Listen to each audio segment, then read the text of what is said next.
Cookery சேனலை பார்த்து யார் வேணாலும் சமையல் பண்ணலாம். ஆனா சுவையான சமையல் பண்றது எப்படி?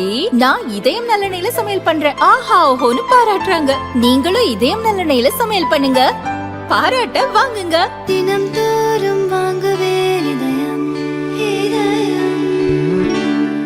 வங்கதேசத்தில் இடஒதுக்கீடு தொடர்பான மாணவர்களின் போராட்டத்தால் நாடே பற்றி எரிந்தது.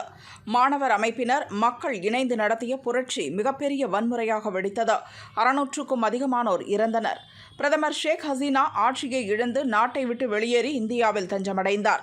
சில நாட்களில் பதட்டம் தணிந்து இடைக்கால பிரதமராக முகமது யூனுஸ் பொறுப்பேற்றார். ஹசீனா வெளியேறி 4 மாதங்கள் ஆகிறது. ஹசீனா அரசுக்கு எதிராக இனப்படுகொலை மற்றும் மனித குலத்திற்கு எதிரான குற்றங்கள் என வழக்கு பதிவாகி அந்நாட்டு தலைநகர் டாக்காவில் உள்ள கோர்ட்டில் விசாரணையில் உள்ளது. ஹசீனா, அவரது அமைச்சர்கள், ஆலோசகர்கள் மற்றும் இராணுவ அதிகாரிகளுக்கு கைது வாரண்டுகள் பிறப்பிக்கப்பட்டுள்ளது. இந்த சூழலில் ஷேக் ஹசீனாவை திருப்பி அனுப்ப இந்திய தூதரகத்திற்கு வங்கதேச இடைக்கால அரசு கடிதம் அனுப்பியுள்ளது.